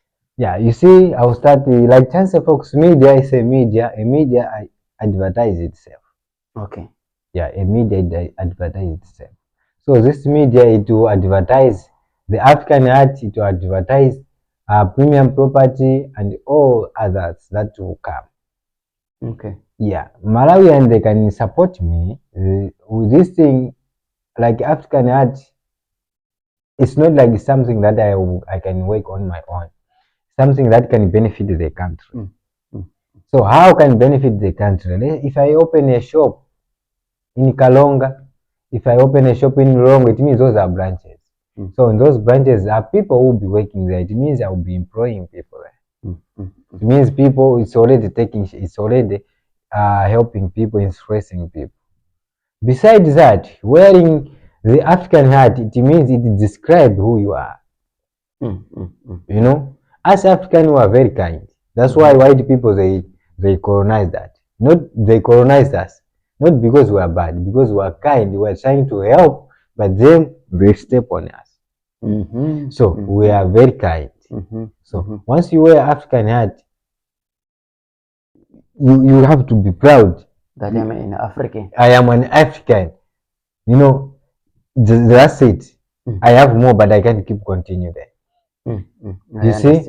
And I was making this African hat, not for Malawi only, but as African for the as entire a whole. continent. Yeah. So it can impact the whole continent because it's African. I want to have a branch in every big city. I want to have a branch in Johannesburg or and Cape Town or in Durban. I want to have a branch, obvious, Tanzania, Dar es Salaam, then Nairobi, Kenya. I want to have one again then Abuja and Abuja and this Lagos. It means I take over Africa. People, they have to wear it. They have to be proud. Then you as a Malawian, I've heard when we just initiated our conversation before before the camera, when I said I wish so much to speak Chichewa, then you said you are not from the Chewa side, you are from the Tumbuka. Yeah. From the Tumbuka. And as much as I understand that there is Chewa, there is Lao, there is Tumbuka, there is maybe the Sena and all these minority groups, of which the Tumbuka is among the groups that are not many, and it's based on the northern side of Malawi. Okay, let me say. You see, Tumbuka is the second biggest tribe, if you don't know, in Malawi.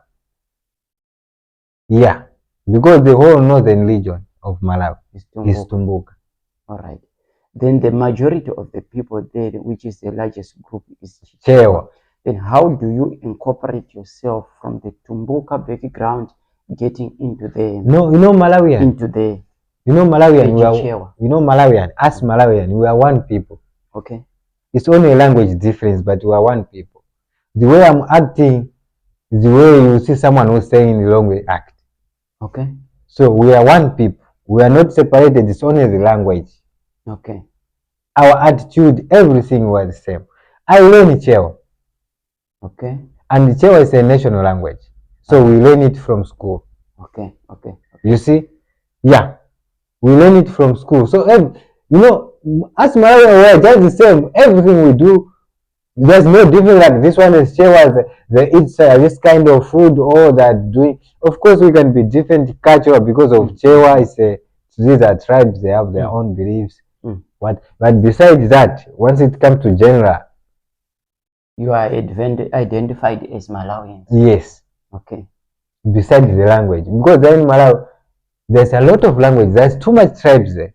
Okay. But the only tribe that they know most is Chewa, Yao, and Tumbuka. Especially for outsiders, they know too much Chewa because most people from there they go outside. And in Malawi, the national language for Malawi is Chewa. That's why it's recognized quickly. Okay. Yeah, but if they want to put official languages for Malawi again, from Malawi tribes, they will include Tumbuka. Obvious. Okay. You see, because it's the second biggest one. Okay. You see? Then coming on the on the Tumbuka tribe, you are coming from the Kalonga district, which is the northern part of Malawi. And if my memory serves me well, that is where there is a stronghold of the Muslim society. No. Which one is the And I want to say on that again. I think you wanted to ask me sometime, but you I don't know. Let me say, Malawi, 80% of Malawi is a Christian. Okay. You have to know Malawi is a Christian country. Okay. 80% of Malawi are Christians. Are Christian. Okay. 80. which is quite a big number. 80% they are Christian, pure Christian. Okay. Then on that 20%, others they believe in this tradition. Okay. They are there. Okay. Even some of the Christians are also doing that. Okay. Then on that 20% is where they are Muslims. Okay. Muslims are on the southern region of Malawi, not northern. Oh, it's not northern. There in northern region, you will find one here. Not that no, they are not even too much. Okay. They are not too much. Okay. You know, but southern region of Malawi. Oh, that borders Mozambique. Hey, that borders Mozambique. Mangochi. Christians are there, but that area, all of it, they are Muslims. This is the Yao tribe. Okay. The Lomwes, all these, most of them, all of them, they are Muslims. For the Yao and the Lomwe. Yes. Okay. They are Muslims. Okay. These are the biggest tribe. They are the biggest Muslim tribe in Malawi. In Malawi. You see? And most of them, that's one they like to come here in South Africa. That's why I see most people in South Africa, if they see a Malawi, they see like say Muslim. No. It's because like it's not like that, because you are meeting people who are Muslim. You understand? The majority of the people that we see are Muslims. Yes, the majority of them are Muslim because they are coming from Mangochi, Blantyre, all these areas. Not Blantyre, I can improve not too much because there are some Lomwes there. Okay. Yeah. Okay. Mangochi, Cholo, you see? Yeah, even Mulanje, all of them. All these bottom Sanje, all these southern region district, all of them. They are Muslims. Yeah. And most of them, that's the ones they like to come here in South Africa. Because even those Chewa that you say, Chewa, those are also Christian. Okay. Some are also Muslim. Even there on the northern region, some are Christian, some are Muslim, but the majority, 80% of Malawi population, they are Christian. So you can see, it's not a Muslim country. Okay. It's a Christian country. With the minority of Muslims in the yeah, and we respect each other. There's no this one is a Muslim, what? No. You understand? Yeah. That's why you can see, like, if you say this one is a Muslim, there's no something like I'm not. They are fighting. There's no fight. We know these are our brothers. So if I'm Muslim, it's to you. But me, I know I'm a Christian. Okay. Yeah. Okay. Then also you have mentioned about the other company which is in your mind, which is the premium properties. Does it specifically deals in properties? Just a name. Premium property is a real estate company. So you know what real estate does. It's only about properties. Buying, renovations, and everything that has to do with everything that regards property. Okay. If you want land renovation, like let's say property development, property evaluation, you know, building and construction, even acquisition, land acquisition, whatsoever, everything. Okay. Even if you need advisory. So you are coming in as a private sector that wants to join the government. Actually, I joined already. Okay. Because it's registered that. Okay. Yeah. Okay. So it's now coming in as a private company. Yeah. That wants to alleviate the lives of Malawians. Do you specifically focus? What is your target market? Are these people in diaspora or the Malawians in general? Premium property, of course we have targets. Targets the Malawian. Okay. So whether you are in diaspora but you are a Malawian, it means you need premium property. Target. Anyway. Okay. If you are a foreigner, you need premium property. Oh. You are a foreigner. If you come home, then do you know how to buy land? How are you going to find land? Or you need land or a building to rent. You have your business, but you need building to rent. Okay. How are you gonna do that? Okay. If you convert premium property, they will help you. Okay. You see? Okay. Yeah. If you need a house, let's say you are a foreigner, but now you are legit, you want to build.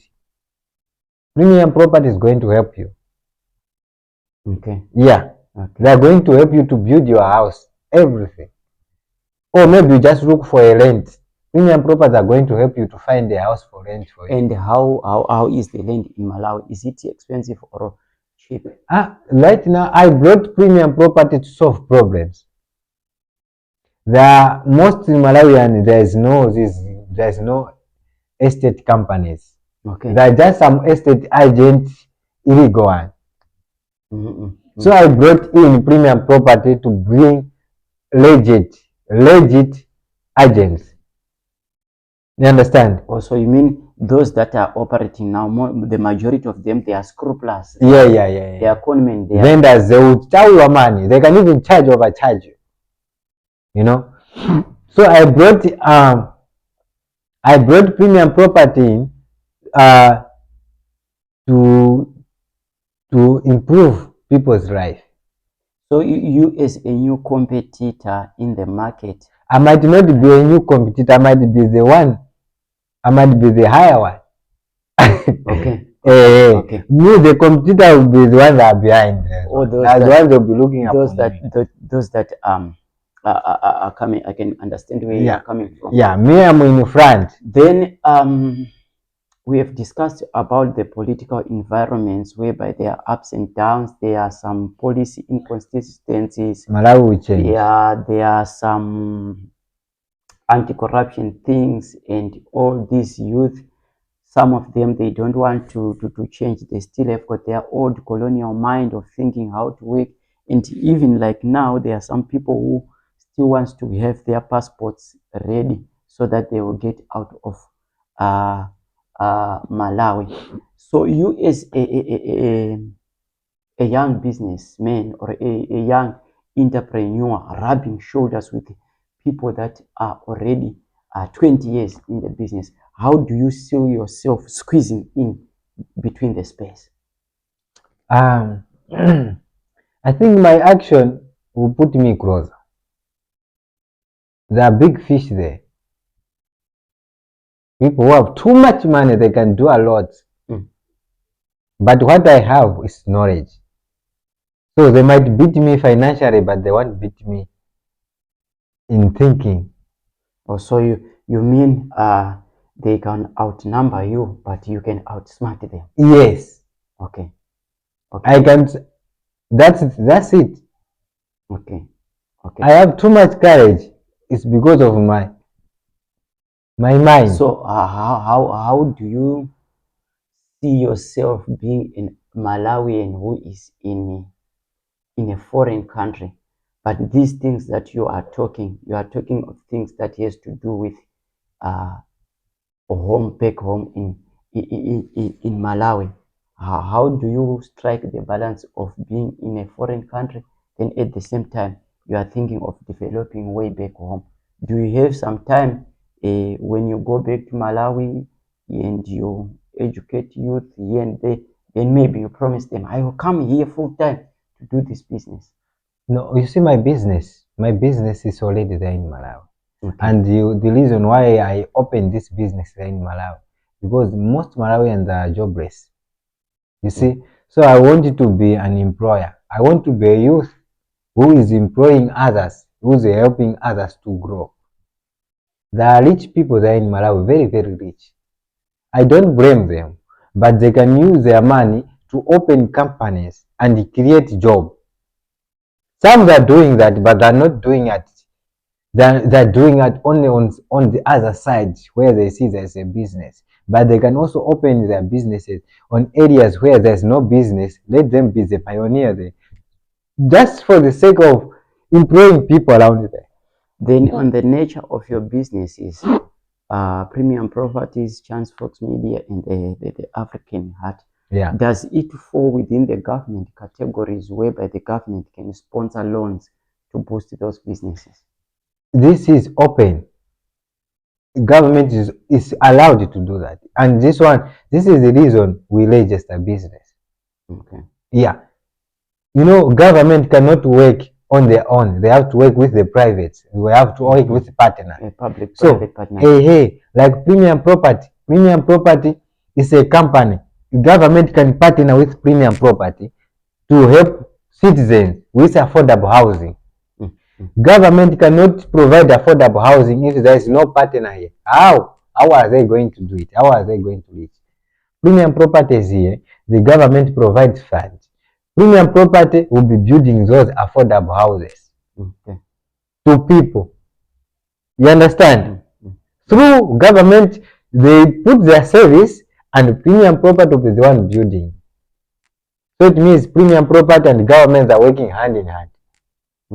The only thing we go ask premium property, like this, you need how many houses? On this village, we need 200 houses.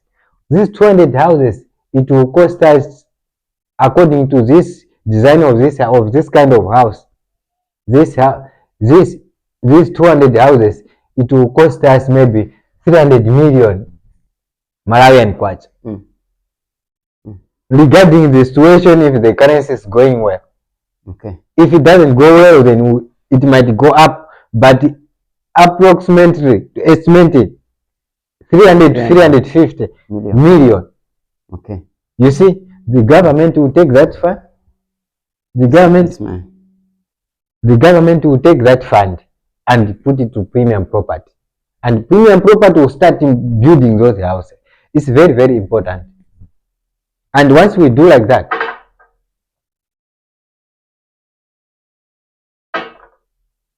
once the government does like that, it means they have helped their citizens. Okay. They will fight corruption. Us as a company will not do any corruption because this is a service that we are providing. So we have to make sure that we look good so that our company can continue with a good faith. People can believe on it. You say your vision is to make all Malawians have decent accommodation. Number one, 100%. Number two, on your mission, you are zero tolerance to corruption. I hate it. I can tell you, my brother, this past government, there's my young brother. I told him to go and do a passport. I wanted him to come here. You understand? He went, he spent everything there. They pay everything. There was some issue for, of course, our system was hacked, and people they were demanding too much money, so they implemented another system. Okay. So on that system there was a slowness of producing passports. They were producing, but not too much. But this one, they were one of those people who were supposed their passport they were supposed to come out. Okay. But now it's a year now. That passport is not out. It's not out. And it's because of corruption. I guess that passport is out. But those officials, they don't want to make a call. Even if they make a call, if passport is out, they have to make a call to call the owner of the passport to come and collect. But they don't do that. So they send, like this previous government, they also implemented an SMS. Like the once passport is out, they have to send an SMS. But I think they have not yet received an SMS. But now people are getting their passport. This is happening because of what? Corruption. It's corruption, this one. All right, you are talking about corruption.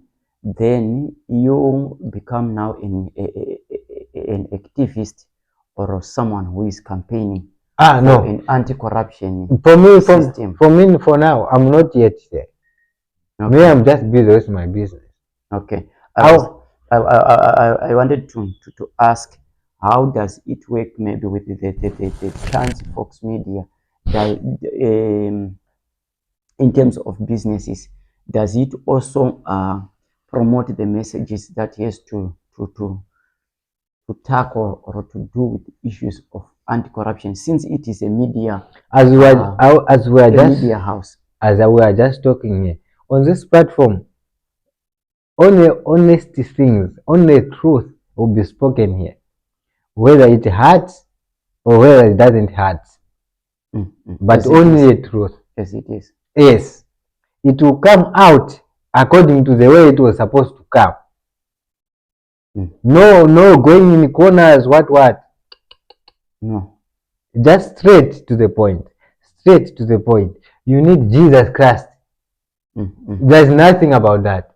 Your life 90% of your life is spiritual. You need to be safe. No one can argue that. Are you saying that no, my life I don't need spiritual? It means this you are not you are lying now. You see? So the truth. So combining these three, the premium properties, chance folks, and the African heart, where do you see yourself maybe in the next 10 years, since you are still a youth? How do you see yourself in the next 10 years from now in terms of business? I see my business will grow. My business will grow. As I'm doing now. People, they see it. People, they'll start liking it. Okay. You see? People will start following it. This thing I'm not doing for me. I'm doing it for people. This thing is a service to the people. To the people. Not only Malawians. Not only Malawian. Like Chance Fox Media is not only Malawi. See, you're from Zimbabwe, but you're on Chance Fox Media. You see? So there's no separation. It's for everyone. So the business will detect where I will be. But myself, I already see. I saw it already. I saw it close already. I saw like my life will be much better than where I am right now. It will be much better. This business that I have, it will give me a name. It will give me respect. It will change my life, my family, even my generation. It will change. Besides that, not only me, it will help people. People, they will put their life on this. Then, as a Malawian citizen who is a social commentator, who has got eyes that sees, I think they are supposed to do this here. Maybe we've been talking of the government, some policies that needs to be implemented. You were talking of the Russians. There is a need for them to come in. Would you give yourself maybe a chance to participate in the national politics for the building of Malawi? If I can have a chance, I can do that. Because being a leader, it's not about age. It's about yourself and the spirit and the mind, knowledge. What are you thinking? What are you thinking? What's your focus? Yes. And your target? And your aim. Yes, that is the target. Only if you know that me, I want to develop Malawi. I want Malawi to have this. Malawi doesn't have this, and we need to have it. So what's your message in general to all the Malawians that are scattered abroad, those that are here in South Africa? Maybe we have got Malawians in Zimbabwe, we have got Malawians in Tanzania, we have got Malawians in Mozambique, and even across over the seas.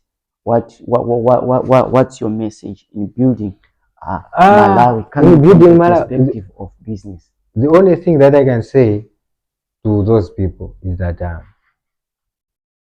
every Malawian who's in diaspora right now, they have to take advantage of the situation they're in Malawi. Okay, like now. Right now. They have to take advantage of the situation in Malawi. I said, if the country is experiencing problem, it means there's a business opportunity. There are some several opportunities there. Yeah. So those problems that the country is facing right now, you as a person take it as a problem solver. As you are solving that problem, you are making a business and you are growing yourself financially, and you are helping those people who will be working on that. Then coming to the other issue, when you said I will try my best to reach out to every Malawian and to say, here is the opportunity, guys, because of the problems that we are facing. Then from my perspective as a Zimbabwean, the way how I see Malawians, because it's like you Malawians, there are some names you call out Zimbabweans, you call out South Africans, we call out, all right, well, let me take it from the Zimbabwean context. When we see the Malawians, we just say, Anachumwene, the Chumwenes. You see, it's like, for me, it's not a proper name. Yeah, you see, that I can say. And Malawians out there in South Africa, they are regarded as people that are timid, that are not that doesn't occupy much of the space. When you see Malawians active, you see them, maybe majority of them, they are working in farms, they are working in spaza shops. We don't see Malawians participating in those high positions. How would you take it from your own mind? From my own mind, you know, I was just speaking to one of my sisters before you came. I was speaking the same thing. This is the problem that most Malawian are experiencing, and me, I don't like it. You know me, if someone is chasing Malawian, me, I get angry immediately. Malawians are very good. They are good people. Of course. But with that good people, they take advantage of that. Of them being good people. Of being good people. They take advantage and they step on them, and to fight it back, it becomes hard. You know? It's like with that goodness, it started to restrict them. And again, this is the other side for people. I'll talk about Malawi themselves. Malawi, they have to change their thinking. Also. The way they're thinking once they reach here in foreign country, it's not right. Once you come here, you can't think that, me, I have to go and work on that Quara shop. I'm an underdog. I'm an underdog. Why are you putting yourself like that? You can do better than that. There are more opportunities. There are more spaces you can occupy. They forget that they're human, just like those ones. They have the same ability like those ones that they say, like, because I've seen. They have a mind of that praising. They think if we do it's when you get. And somehow this is mind of corrupted. You know, this is mind of corruption. Yeah, they are corrupted. Hey, it's corruption, this one. They are corrupted. It's like you do like that, they see those ones, they see like you're underdog, then behind you start doing. It's corruption that. They have to change. That mind is not helping. Yeah, because I was talking to one of the guys, he's a Bangladesh or a Pakistan. I went there, then I told him, would you mind if I can bring my brother to work for you here? I just want to hear him. He said, where are you from? I said, I'm from Zimbabwe. He said, no, you Zimbabweans, we can't work with you. They know you are clever. Then I said, so which one are you comfortable to work with? He said, I can prefer people from Malawi. Then from my mind, I said, what? Why are they taking advantage? So I wanted to have a clear picture of why is it that thing of people. Is it because way back home they've been taught that much respect? Yeah, that you have to respect. To respect them, that's a very good thing. It's a very good but thing. It mustn't take you at the level of affecting your life. You see me? You see me? I respect you. Yes. All right? Yes. I respect you in a very good manner. You also respect me.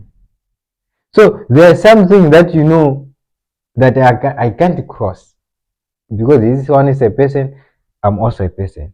You see, me, I also know I cannot cross. Even if we are on friendship, I cannot cross. There are some boundaries. You see, but how will you cross my boundary? How will you cross the boundary? You will see me the way. He's not thinking right. The way I'm thinking here, you will see my mindset. He's got fear. He's afraid. Yeah. He's afraid. This one, you know, the way we do like this one is scared. This one. So if we do like this, they just take advantage because of the mentality. They know if I do like this, he will not respond. He will not react. You understand? Like, this is the only advantage. So I think so there is a need to make a public campaign to fellow Malawians, especially from those friends that are closed. This is one of, let us change our mind, guys. This is one of let us think this is the one other of way. That's why we have here Chance Fox Media. We have to talk about that. Being good, it doesn't mean you need to be foolish, because that is a foolishness. There is a difference between being foolish and being good. There's very big difference. And people, they are now taking advantage of being good, and then you say they are foolish. And let me explain how being good, how being foolish comes. People, they'll see it like it's a good thing, but actually it's nonsense. It's nonsense. All this for. So let's take here. There are two. There are two. This is another country. This is a person from another country. This is a person from another country. You understand? And there is something that is dirty. Let's take you sit, all of you sit here. And me, I'm coming in. I greeted you. You understand? Because you know that I'm from Malawi. You say, hey, this place is dirty. I'm giving an example. This place is dirty. But then this one is say, you go and clean this one. Can you take that one out? Or they even say in a good faith, can you remove that, clean it, it's dead. Then this one, yeah, it's dead. Then you go and pick up, go and throw.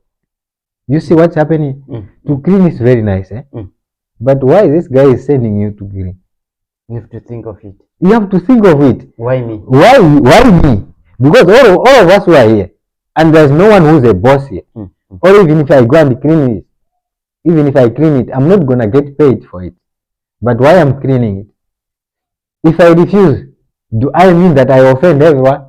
No. Maybe I'm just defending myself. I can't clean it. Because every human have a dignity.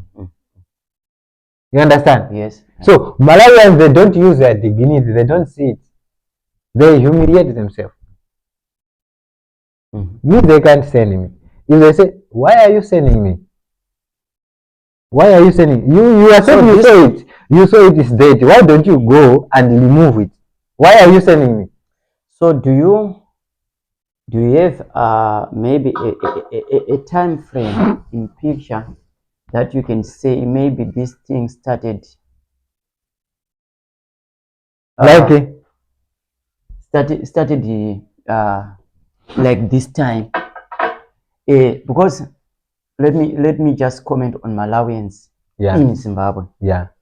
These people, they are not new to us. We have been staying with Malawians long time. And majority of the Malawians in Zimbabwe, they were working in farms, they were working in mines. My wife, she speaks fluent Chewa. Grandparents. They're from Chewa. Yeah, from Malawi. From Malawi there. She even speaks Chewa. Now as I speak, she speaks Chewa. And even when I get married to her, she was coming from a background where there were a lot of Malawians. So is it something that has been inherited from the fathers, that when you are submitting yourself to someone, you have to be... And that submission that you are talking about, is one affecting the country. It's affecting the nation. That's why the nation is not growing. As a whole, because like the way they're acting, the whole country is acting like that. So if someone is taking advantage of even now, they are even submitting themselves to Americans and to the... That one is natural. It means even those Americans, if they say, do like this, because that spirit is on you. You can't say that, why should I do this? Is not a good thing. You don't have a voice. You don't have a voice. You don't know. Malawians, they don't know how to express themselves. Okay. It's because of fear or shy or stupidity. I don't know. Okay. Someone cannot say like that to me. And there are few Malawians who are like that. Very few. Me, I will ask you, why you say I should do this? Yes. But me, I see respectfully. Why do you want me to do it? To do it, yeah. But me, I see like it's not good. Can you explain to me so that I can understand? You know, if you speak like that to someone who knows that you are from Malawi and you are foolish, you know what they do?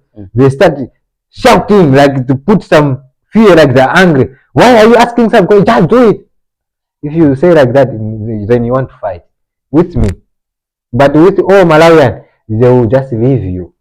It means they don't want to fight with you. They just respect it. Yeah, they will just respect and they will do like the way you want. So this is where problem comes. You can't grow like that. You can't grow. So if that guy is oppressing you and you just accept it, you don't know that oppression it goes in spiritual. It's spiritual. And the other thing that I wanted to ask in terms of Malawi economy in relation to the majority of the Malawians that are in diaspora, I know they contribute a lot.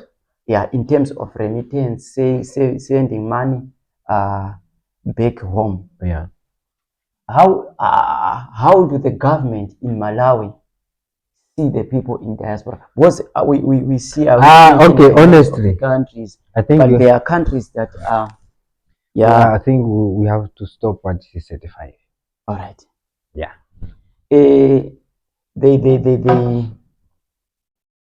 Some governments. Let me say this.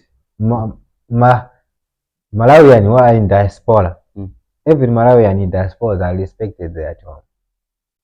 They are respected because they know us in diaspora we are the one helping our relatives there at home. The economy is not doing well, but those people are surviving because of us. But of course, they can't go on mainstream media or on public and speak it, but they know that they are major contributors. Yes, even those politicians, most of them, they rely much on this diaspora. Okay. Yeah. Yeah. So I think I want to close our program. Yeah. Thank you so much. Thank you. Thank you so much. We have been talking. Yeah, a lot. And we talked a lot. And we will come again next time whenever there is an opportunity to do that. Yeah. We discuss different various topics. Yeah. You can just write down and see what. And here we have tackled a lot. Today we talked too much about Malawi. You know. Next time when we come, we tackle about Zimbabwe. We will talk about Zimbabwe as well. And we have to talk. You see, like today, I talk how Malawian they are, right? Then you provide some idea, like and why you were asking why is that doing like that. Then me I try to explain it. And me, I have something for Zimbabwe. Zimbabwe are good. Those one I can't say now. We will talk on another program, but they're inspiring me in another way. They're inspiring me too much. One way or the other, yeah. Yeah. So it was good for having you here. I know. Thank you so much for having me on this Chance Fox Media, and I feel so honored and I'm humbled to be on this Chance Fox Media platform. Welcome. Yeah, always welcome here. I like questioning. I like asking. I like asking. I can see. This was. You were really interviewing me, but okay. This was just the beginning. My people, not my people actually. Sorry, guys. They're not my people. You understand, guys? This was the program, so we are doing this for everyone, for people, But without you people, we are nothing. What I'm trying to say is that we need your support. You can support us by subscribing our YouTube channel. You can support us by liking the video, commenting, sharing, so that this message can reach everyone across the world. Yeah, because here we talk business, politics, education, everything. Church things. Yeah, and I like to do this. Before I make this Bible like this, and where this Bible then we open. Where we open, it means those words they were made for us for today. So you mustn't say like, you already planned. No, I didn't plan. I will just do this. Okay. It's Jeremiah 9 verse 12. Yeah, Jeremiah 9 verse 12. So I'll start from 12. Who is the man so wise that he can understand this? to whom has the mouth of the Lord spoken, Powerful. that he may declare it. Why is the land ruined and laid waste like a wilderness? So that no one passes through. Number 13. And the Lord says, because they have forsaken my law that I sent before them, and I have not obeyed my voice or walked in according with it. Amen. And it's a prophetic message to I'm what telling we've been discussing. You see? Why the land is so desolate? Why is it ruined? You see? Because they have forsaken my law. Yeah. So I think that is the reason why we were discussing. Most Malawians are doing a lot of witchcraft. That witchcraft affects the country. It affects, you don't know, God's small mistake. You can punish the whole nation. Yeah, I think that topic of witchcraft, we'll discuss it on another program. Yeah, thank you so much. I wanted to ask. I encourage everyone to read the Bible. Everyone, even a single word. Every day. Every day. A verse that you read. Yeah, every Thank day. you so much, Mr. Chance. Thank you so much for having you here. Welcome back. We will